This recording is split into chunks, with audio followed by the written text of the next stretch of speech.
Stuwart Glemba from Mesa, Arizona. I had a partner by the name of Glenn, who originally had this particular T-28-A model, and then in the years I ended up helping him restore this aircraft. It was a total ground-up restoration that took us 8 years to restore the aircraft. We had it totally disassembled, stripped of all paint, cleaned, and then repainted. All the hydraulic lines and fuel lines have all been removed, stripped, and also repainted. A lot of the subcomponents, such as the landing gear, the cockpit, all of it had been totally stripped and repainted and rebuilt. This is also the only A model that I know that has nose wheel steering, because we went ahead and bought the components, and I went and made all the hard hydraulic lines and flex lines to make this aircraft nose wheel steerable. We did all of the electrical wiring, instruments, everything of this aircraft was a total ground-up restoration. When it was sold, Gene sold the 28 to Richard Irwin, or Dick Irwin. He wanted to buy the aircraft, considering that this aircraft also had history with his T-28, that they both served in the Illinois National Guard, and that they were only 6 serial numbers off from one another on the assembly line from North American. So he bought the aircraft in raw state. Then he had the aircraft painted and took it to Oshkosh in '92, where it won reserve post-World War II. We were beat out by a T-34 only by the fact that the landing gear is painted with jet glow silver that has titanium flakes in it, and the cockpit is not the Air Force gray, but we painted it San Mateo wheat. Because of those two colors right there that were not the Air Force colors, that's how come we got second place. After Dick had bought the aircraft, I had lost sight of the aircraft, never seen it again, unless I saw it in some magazines or something. So my wife and I were here in Texas, because I'm having to go through flight training school over at Dallas, Fort Worth over there. And my wife and I are out on a weekend tour just to visit a lot of the air museums. And a friend of mine, Billy Packard, who I've known him as a little kid growing up, and I've known his dad and his grandfather, and now Billy works here working on these airplanes. And I just thought I'd just come to see this collection, and then lo and behold, I see seven. You and Billy have never discussed this particular Billy never aircraft. told me that 789, which is the serial number of the aircraft, 789 is here. And then when I saw it and started taking a look at it, I was going like, this is my old airplane that I restored back in the 90s, back in the early 80s and 90s. Kind of like hooking up with an old friend, is it? Oh, yes, it is. I mean, we painted the landing gear. It was a total ground-up restoration. All of the, like again, all the pieces, you know, fairings, the whole QEC. When Richard ended up buying the aircraft from us, we didn't have the engine. He went ahead and bought the engine, gave me the engine, and then I went ahead and installed it onto the QEC and installed it on the aircraft, where then got it all rigged up and ended up doing some engine runs, put it up on jacks to do some hydraulic swings. We had a little minor issues with little components that we had to take out and rebuild again and put back in, so that way we wouldn't have any issues. They went ahead and put a test flight on the aircraft, flying over the top. I should still have that videotape, VHF tape, of the aircraft flying for the first time.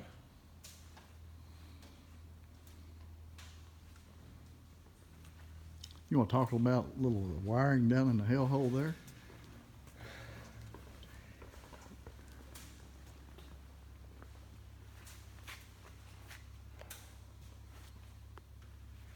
The wiring on the aircraft here is very unique. At the time of the restoration that was going on, I was working at McDonnell Douglas, where I was building the Apache A model, and I was in the wiring shop.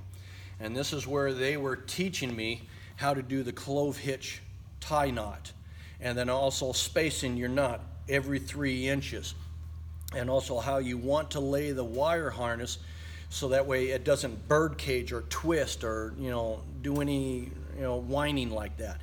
So we try to make the harness in the best way that we can.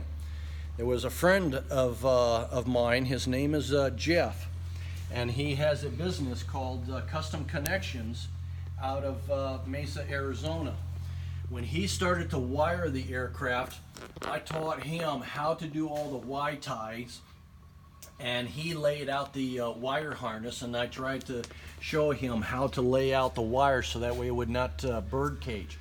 He did the whole entire wiring of the aircraft, and this was one of his first airplanes that he started to wire. And he did a beautiful job, and still seeing the wiring this long ago, it's still perfect.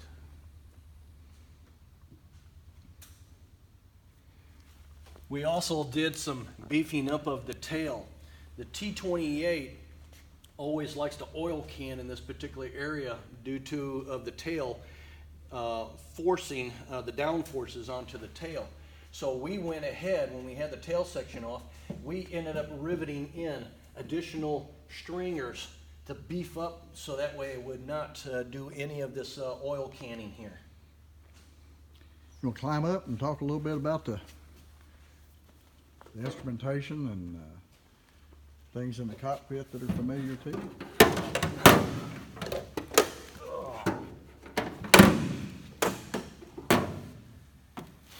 The cockpit also has been totally rebuilt.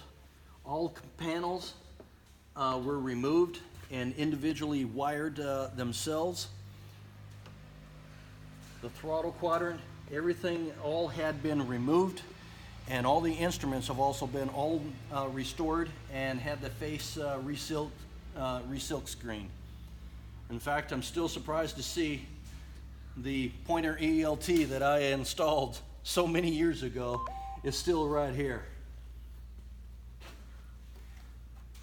The canopy, the hours that it took for us to clean, because the canopy had always been tried to be protected, put cloth over it, but over the time of it sitting on the shelf while the rest of the aircraft was being restored, had some minor blemishes on it. So we ended up having to micro silk screen the canopy, where we just ended up taking like 2,000 grit sandpaper and just work on it to try to get all of the blemishes out of it. I have It photographs. took us some time to get this thing rigged. I mean, this thing has got so many, serrated washers that you have to put it in a certain way, so that way when the canopy closes, this whole thing just closes just perfectly. I have photographed through that canopy, and I really appreciate how clear it is. Really slick. Also, during the time of restoration, it's amazing how sometimes you miss a part or you lose a part. Gene had always said that you can take an airplane and totally disassemble it, put all the parts in the hangar, close that hangar door, and walk away from it, and then come right on back, and you'll still find something missing. And in doing so, this particular piece of the forward windscreen, we tried to find. We looked all over the place. Despite that, during our time of restoration, we've gone through what? 1, 2, 3. We had 3 different hangars that we restored this aircraft in. We were first in a small hangar because we were only dealing with small pieces. But as the airplane started to grow, we ended up having to get a bigger hangar. And unlike this piece right here, we couldn't find it. It took me 2 days to make a whole new piece right here, and I got a photograph of myself of you showing, you know, all the equipment that I had and how dirty that I look, you know, just making this one piece right here. The cockpit is just still as beautiful as ever. You can even still look in the back of the instrument panel, and you can see the wires, how they're perfectly laid out. There's no bird caging. They just route in a perfect line, and how they're clamped and tied. And all the hoses, the instrumentation hoses that we've also made. And even the connectors. All of the electrical connectors that you see them have a fresh anodize. We took all the connectors, disassembled them. We went ahead and bead blasted it. And then we took it over to a facility that went ahead and re-anodized all the connectors gold. So there are some of the connectors that you will see that will still have a little bit of a goldness to it. It's because that's what we did. We took them completely apart, had them re-anodized, and then we reused the connectors. The pins, we ended up getting new pins. And all the soldering that we ended up having to do, all the hours and hours that it took to solder, because these are not crimp type. These are all wire solders that you have to solder, and then once you have the connector all together, then you want to try to, you know, string it out and tie it just a little bit, and then connect it, and then have it route to wherever that it needs to go.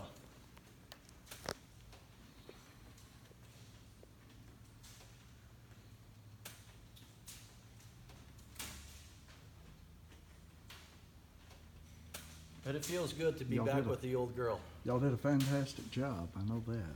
Oh, thank you. And you told me something a few minutes earlier about the novelty of the registration number back here, November 2. You said the RE is Richard Irwin? Yeah, it was Richard Irwin, although he gone by the name of Dick, but his official name was Irwin. So it's 28 Richard Irwin. 789. Number you can't forget. All new bearings, all new hardware that we put into this aircraft. There was a lot of painstaking, even the flight control cables.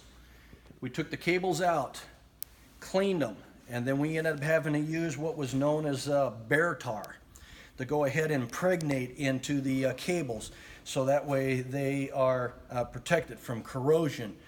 And stringing them in there and trying to get the right amount of poundage and tightening. The flight controls are so well balanced that with just 2 fingers I can move the flight controls back and forth effortlessly.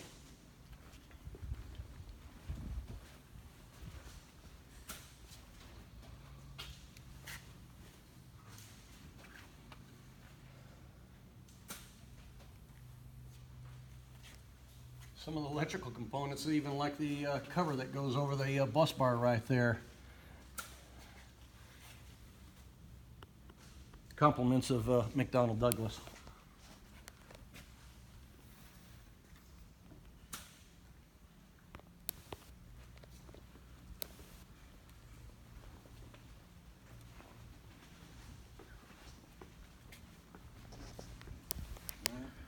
So when was the last year you seen this aircraft in person? In person, That you know would have of? been at Oshkosh in '92. Okay.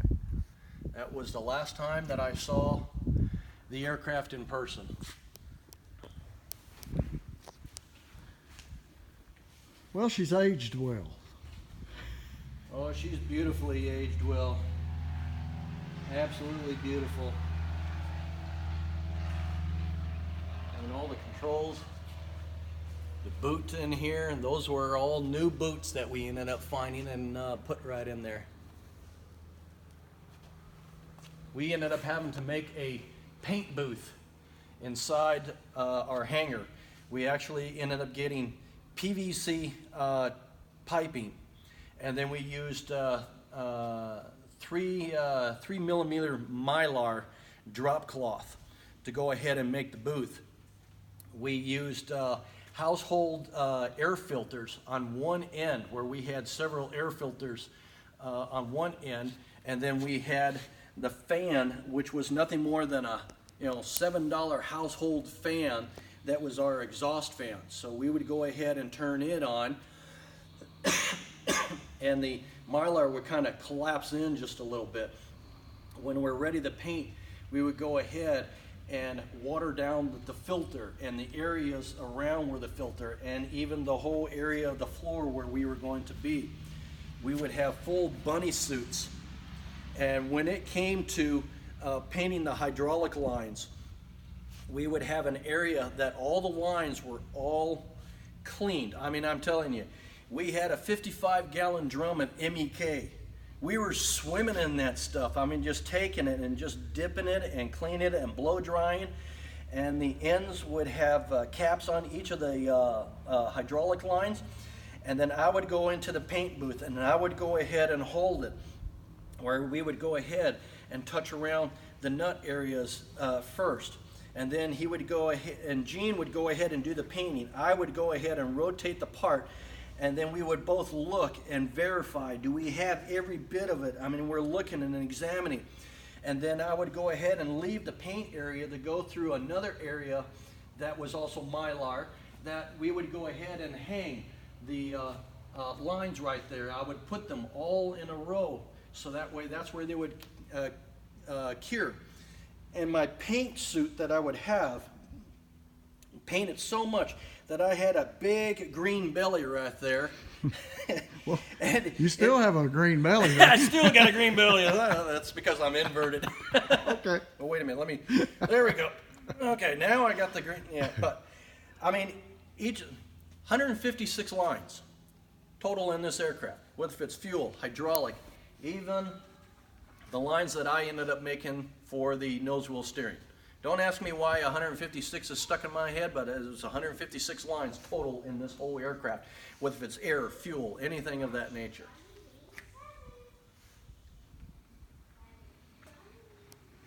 But it had been a long time since I have seen her. Well, we're glad you found a pleasant surprise here at Mid-America Flight Museum. Oh, that I did. I mean, it still brings a little bit of tears to me here. Oh. But of all the time that I ended up restoring this aircraft, not once have I ever got a chance to fly in her.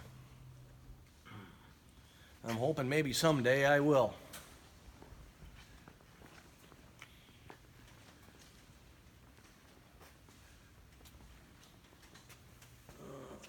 In fact, this is the port for the gun camera. I still have that gun camera, and it still has the 35 millimeter film in it.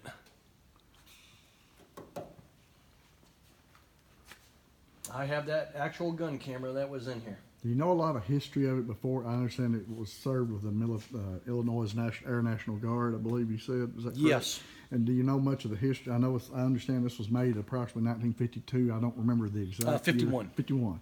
Okay. Do you know anything much of the history prior to the Illinois Air National Guard time? No. All I remember is that when it was made, the Air Force had already passed on to the B models.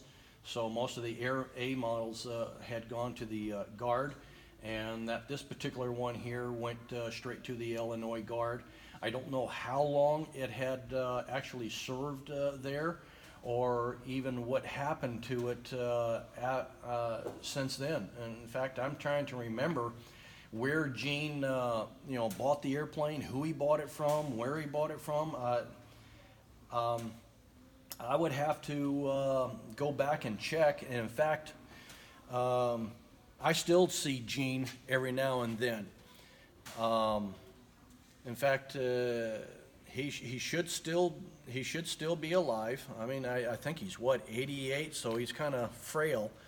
I may have to, after I get done with this trip, I'm going to have to give him a call and let him know that I found the old girl. And ask him some of those questions and pass them on along with, I have a scrapbook of this aircraft being restored. It's a big, thick book of everything that we've done, and even the videotape of their, having first flight. Wow. Some of our folks who get back out that way might like to sit down with you sometime and take a look at that. I'm sure, who's the owner of the... Scott Glover. Scott. I'm sure Scott would love to sit down and see a lot of these restoration photos that we have of her. Well, we're documenting this with a video, so I'm sure he'll be watching this with interest. Thank you so much for your time. Thank you. And Thank your you. name again, we'll make sure I get it very clear. Stuwart Glemba. That's S-T-U-W-A-R-T.